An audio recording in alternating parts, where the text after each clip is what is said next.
Good wishes, dear students. In today's class, we will see chemical properties of ether.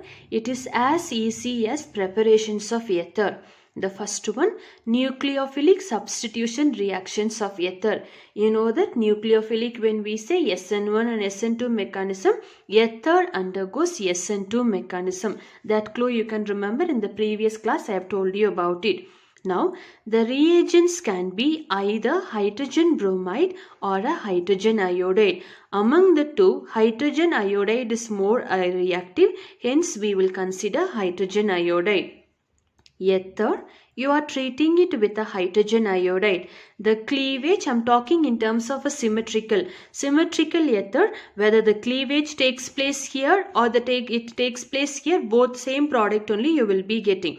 So one alkyl group attains a positive charge, the alkyl group with the oxygen attains a negative charge. Hydrogen iodide, when we say hydrogen attains a positive charge, iodide ion attains a negative charge. Easy concept, plus will combine with a minus, minus will combine with a plus.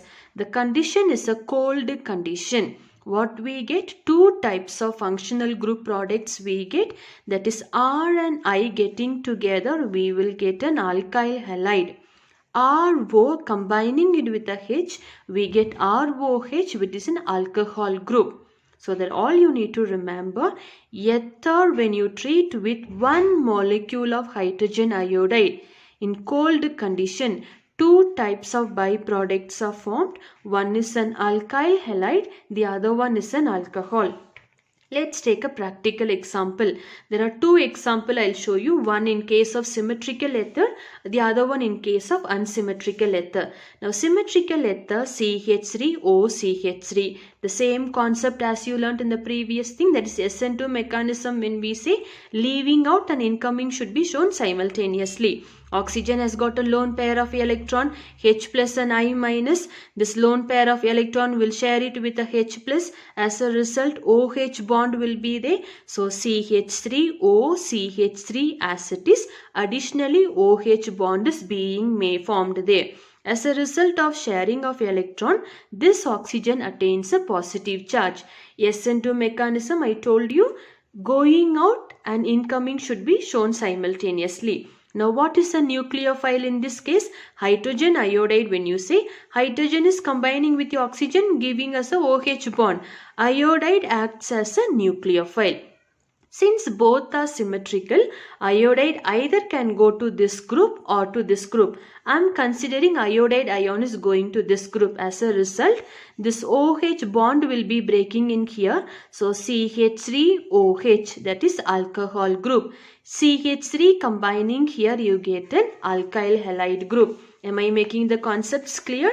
Ether, when we treat with a hydrogen iodide, you get, we are talking about one molecule of hydrogen iodide, okay?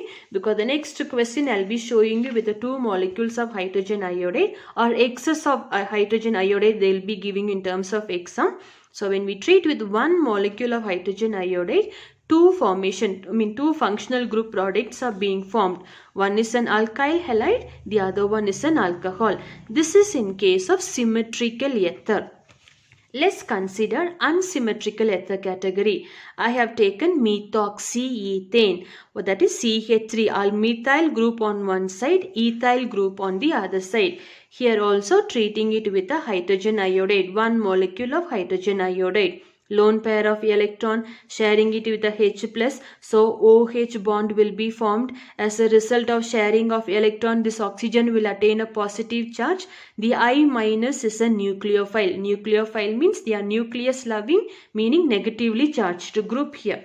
Now the question comes, since both one side, two alkyl group you've got. In this case I told you, since both are symmetrical, iodide ion nucleophile can go either to this group or to this group. But when you have a two dissimilar group, the question comes, where should the nucleophile go? Remember the clue that I have written here or read it. In case of unsymmetrical alkene, nucleophile goes to the less sterically hindered alkyl group. Now what's the meaning of less sterically hindered alkyl group? Identify which alkyl group is smaller. CH3, when you say only one carbon. Ethyl group, when you say, CH2, CH3 is an ethyl group. 2 carbons are there. So sterically less hindered is methyl group. More hindered is ethyl group. So identify which one is a smaller alkyl group. That's our easy way of remembering. Smaller alkyl group, methyl group here. So the nucleophile will go in here. As a result, CH3CH2OH will be forming an alcohol group. The other one will form an alkyl halide. Whether we take a symmetrical ether or unsymmetrical ether, formations or products are alcohol and alkyl halide. It only matters where the nucleophile should go. Identify the lesser alkyl group in terms of an unsymmetrical ether. In terms of symmetrical ether, any one side you can show. Moving back to ether, treating it with the excess of hydrogen iodide or a 2 molecules of hydrogen iodide. When we heat, the product is RRI plus H2O. This RR stands for 2 alkyl group or aryl group or a mixture of alkyl and aryl group. Anything it could be. I have taken the ethoxyethane or a diethyl ether group I have taken. Treating it with the 2 molecules of hydrogen iodide. Remember, water is being formed. So 2 hydrogen, oxygen goes out as a water. Remaining we are putting it together, C2H5, put it together as a 2 molecules of C2H5I. That is an alkyl halide. So all you need to remember, 1 molecule of hydrogen iodide gives you alkyl halide and alcohol as the product. 2 molecules of hydrogen iodide gives you alkyl halide and water as a byproduct. Thank you.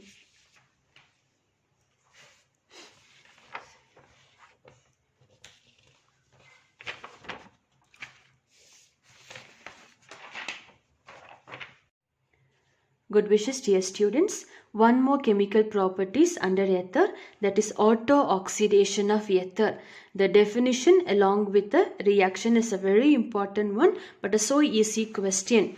Ether stored in an atmospheric oxygen slowly oxidizes to form, these are the 2 keywords for you, hydroperoxides and dialkyl peroxides. The compounds that are formed are explosive in nature. Such type of spontaneous oxidation by atmospheric oxygen is called as an auto-oxidation. So just write down these 2 points. All you need to remember, ether stored in atmospheric oxygen slowly oxidizes spontaneously on its own, giving us the 2 byproduct, hydroperoxides and dialkyl peroxides. They are explosive in nature. Such method is called as an auto-oxidation. Example of ethoxyethane or a diethyl ether we have taken, excess of oxygen, that is we are exposing to atmospheric oxygen. It's a slow process. What happens? CH3CH2O as it is here. Now this CH2, 1 hydrogen, one of such reactions you have learnt under phenol here. Now the 2 oxygen comes, you can show it either to this carbon or to this carbon, that's not a problem.